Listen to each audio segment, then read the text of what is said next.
దేవుని నామానికే మహిమ కలిగిన గాక. మరి ఎస్తేరు తన ప్రజల కొరకు ఉపవాసం ఉండి ప్రార్థన చేసింది. అది ఎస్తేరు గ్రంథంలో మనకు స్పష్టంగా చదివితే తెలుస్తుంది. అయితే తన ప్రజల కొరకు ఎందుకు చేసింది?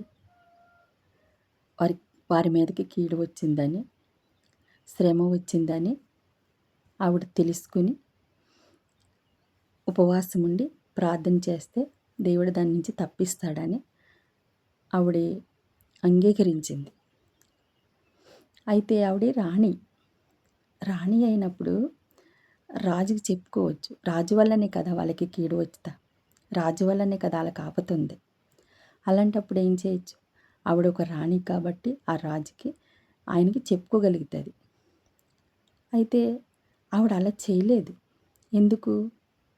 ఆవిడ దేవుని నమ్ముకున్నది కాబట్టి, దేవుడంటే తెలుసు కాబట్టి. ఆయన మనుషులు నమ్ముకుండే కన్నా యెహోవాను ఆశ్రయిస్తే మేలు కదా. అందుకని ఆవిడ ఏం చేసింది? దేవుని వైపు తిరిగింది. కానీ ఆవిడ ఒక్కతే ఈ శ్రమ నుంచి, లేకపోతే ఈ శోధన నుంచి, ఆ ఒక్క ప్రార్థన వల్ల ఇది జరగదని ఆవిడ అనుకుందో మరి ఏమో తెలీదు. కానీ ఆవిడ ఏం చేసింది? తన దాసీలకు కూడా ఉపవాసం ఉండమంది. ఎన్ని రోజులు? 3 రోజులు. అంటే 3 పగళ్ళు 3 రాత్రులు అన్నపానములు మాని. అంతేకాదు, తన ప్రజలకు కూడా కబురు పంపించింది. మీరు పిల్లలతో సహా ఉపవాసం ఉండి 3 దినములు అన్నపానములు మాని ఉపవాసం ఉండండి, నేను రాజు వద్దకు వెళ్తా. అంటే ఆవిడ ప్రాణాలకు కూడా తెగించి రాజు వద్దకు వెళ్ళి వాళ్ళ కొరకు బ్రతిలాడుకుంటానంది. అది ఎప్పుడు? ఉపవాసం ఉండి ప్రార్థన చేసినాక. అంతేగాని నేను దేవుడి వైపు తిరగకుండా నేను వెళ్ళిపోయి రాజు దగ్గర అడిగితేనే మీరు భయపడకని చెప్పలా. అయితే ఈ 3 దినాలు ఉపవాసం అయిపోయినప్పుడు ఆవిడ రాజు ఆవరణకి వెళ్తుంది. వెళ్ళినప్పుడు రాజుకి ఆవిడ ముఖము చూసి దయ పుడుతుంది. అంటే ఆవిడ ముఖంలో ఒక కాంతి, ఆవిడ ముఖంలో ఒక జాలి, ఆవిడ ముఖంలో ఒక తేజస్సు ఉంది. అది దేవుడిచ్చింది. లేకపోతే రాజుకి ఎందుకు దయ పుట్టేస్తుందండి? ఆయన ఆజ్ఞ లేనిదే, ఆయన మాట చెలవలేనిదే ఆ ఆవరణలోకి ఎవరు వెళ్ళలేరు.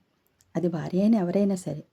ఏదో ఒక శిక్ష, మరణ శిక్ష అవ్వచ్చు, లేకపోతే ఇంకోటి ఏదైనా ఆవిడకి శ్రమ రావచ్చు.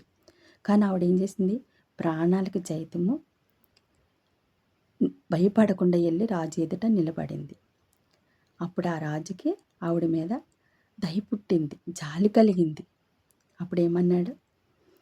నా రాజ్యంలో సగం రాజ్యం నీకు ఇస్తానని చెప్పాడు. కానీ ఆవిడేమనింది?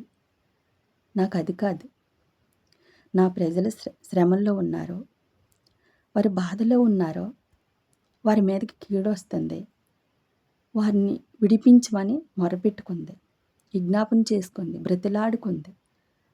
అది నీ పక్కనున్న వాళ్ళే, అది ఆమెని వల్ల వస్తుందని, ఆమెనే వాళ్ళకి కీడు కలిగిస్తున్నాడని ఆవిడ చెప్పింది. అప్పుడు రాజు ఏం చేశాడు? ఆవిడ మాట కాదనలేకపోయాడు. రాజు ఏం చేశాడు? ఆవిడ మాట కాదనలేకపోయాడు. చేయలేను అని అనలేదు. ఆయన అది ఆజ్ఞ. కానీ దాని నుంచి కూడా ఆయన మనసు మార్చుకుని వాళ్ళ మీద కూర్చున్న ఆ కోపం, మరి ఆ కీడు, ఆ శ్రమ నుంచి నీ ప్రజలు నేను ఏం చేయనని ఆవిడకి మాట ఇచ్చాడు. అది ఎప్పుడండి? ఆవిడ ఉపవాసం ఉండి ప్రార్థన చేసినప్పుడు, తన ప్రజలు ప్రార్థన చేసినప్పుడు, తన దాసీలు ప్రార్థన చేసినప్పుడు. ఎందుకు ఆవిడకి అంత ముఖం చూసేటడికి దయ కలిగింది? మోషే మరి 40 రోజులు కొండ మీద దేవునితో సహవాసం చేసి ప్రార్థన చేసి 40 రోజులుండి ఆయన కొండ దిగి వచ్చినప్పుడు ఇశ్రాయేలు ఆయన ముఖం చూడలేకపోయారు. ఎందుకు? దేవుని తేజస్సు ఆయన ముఖంలో కనిపించింది వాళ్ళకి. కనిపించి ఆయన చూడలేకపోయారు, ఆ కాంతిని చూడలేకపోయారు. అప్పుడు మోషే ఏం చేశాడు? తన ముఖం కప్పుకున్నాడు.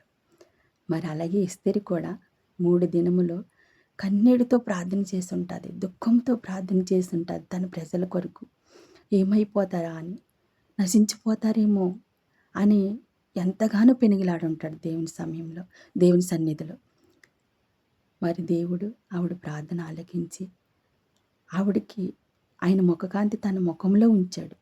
అంటే రాజుకి దయ కలిగేటట్టు కృప చూపించాడు. మొదటగా దేవుడే ఆవిడ మీద జాలి కలిగింది, ప్రేమ కలిగింది, దయ కలిగింది ఎస్తేరు పైన. దేవునికే దయ పుట్టినప్పుడు అధికారులు ఏం చేస్తారు, రాజులు ఏం చేస్తారు, చక్రవర్తులు ఎవ్వరు ఏమీ చేయలేరండి.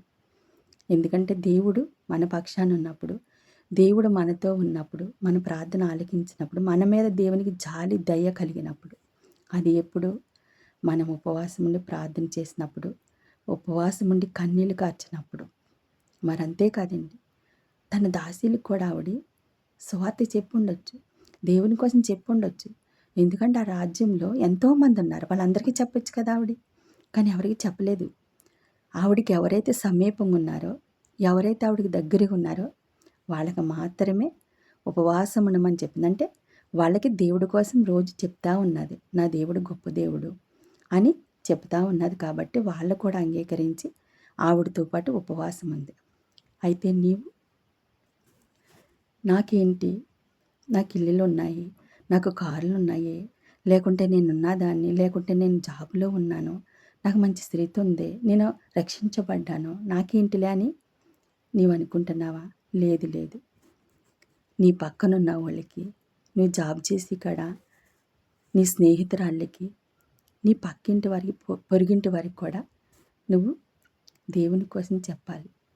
మరి రాణికి ఏం అవసరం? అన్నీ ఉన్నాయి, సమస్తం ఉంది ఆవిడకి. ఆవిడకే దాసీలు ఉన్నప్పుడు ఆవిడకి ఏం కరువు? దేవుడి కోసం ఏముందని విజ్ఞాపన చేస్తుంది, ఏముందని బ్రతిలాడుకుంటుంది. కానీ అయినప్పటికీ ఆవిడ సువార్త చెప్తానే ఉన్నది. మరి అలా నీకు సమీపస్తులతో, నీ స్నేహితులకి మన దేవుడు కొరకు, నా దేవుడు బలమైన దేవుడు, లోక రక్షకుడు, ఆయన దగ్గరే పాప క్షమాపణ ఉంది, ఆయన మాత్రమే పరలోక రాజ్యం తీసుకెళ్ళగలడు అని నీ స్నేహితులకి, స్నేహితురాళ్ళకి నువ్వు చెప్పుకున్నావు అనుకో, దేవుడు నిన్ను బహుగా ఆశీర్వదిస్తాడు. అంతేకాదు, ఎస్తేరు ఏం చేసిందండి, తన ప్రజల కోసము ప్రాణానికి సైతము తెగించి రాజ్యార్థికెళ్ళింది. కానీ దేవుడు ఏం చేశాడు? దయ పుట్టించాడు, తన ప్రజల్ని కాపాడాడు. మరి నీవు, నీ ఇంటి వారా, నీ బంధువుల, నీ స్నేహితుల, నీ సంబంధికులు ఎవరైనా సరే, లేకపోతే నీ కాన్లీ వాళ్ళ ఎవరైనా సరే, దేవుని అడిగిన వారికి నీ సువార్త ప్రకటించు, దేవుని సువార్త ప్రకటించు. లేదు, వారి కష్టంలో, బాధలో, పాపంలో ఉంటే వారి కొరకు కన్నీరు కార్చి ప్రార్థన చేయి, వారు విడిపింపబడతారు, వారు రక్షించబడతారు. లేదా నీ కుటుంబంలోనే దేవుణ్ణి నమ్ముకోకుండా, మారు మనసు లేకుండా ఉన్నారేమో, బాధల్లో ఉన్నారేమో, దుఃఖంలో ఉన్నారేమో, ఏ కాడి కింద నలిగిపోతున్నారో, నీ బిడ్డలే అవ్వచ్చు, లేదా నీవే అవ్వచ్చు. ఏ శ్రమలో నీవు ఉన్నావో, అవమానాల చేత, నిందల చేత, మాటల చేత మోసపోయి ఏంటి నా పరిస్థితి అని నువ్వు ఆలోచిస్తున్నావేమో. లేదు లేదు, నజరేయుడైన యేసుక్రీస్తు మన తండ్రి మనకు తోడై ఉన్నప్పుడు ఎటువంటి కాడినైనా, ఎటువంటి దుర్గములైనా, ఎరుకో గోడలాంటి శ్రమలైనా సరే మన దేవుడు అని అన్నిటిని నశింపచేయగల సర్వశక్తిగల దేవుడు. అది ఎప్పుడు ఎస్తేరు వల్లే మనము కూడా ఉపవాసముండి ప్రార్థన చేసినప్పుడు, ఉపవాసములో అంత బలం ఉంటుంది. ఎందుకంటే దేవునికి మన మీద జాలి దయ పుడుతుంది. ఎందుకంటే మనము అన్నం మానేసి, నీళ్లు తాగుతూ మానేసి, మనము కన్నీటితో ప్రార్థన చేసామనుకో, దేవుడికి మన మీద జాలి దయ కలగకుండా ఉంటుందా? ఆయన దీర్ఘశాంతుడు కదా, ఆయన గొప్ప దేవుడు కదా, మన కోసం ప్రాణం పెట్టిన దేవుడు. అలాంటి దేవుడు మనల్ని విడిచిపెడతాడా?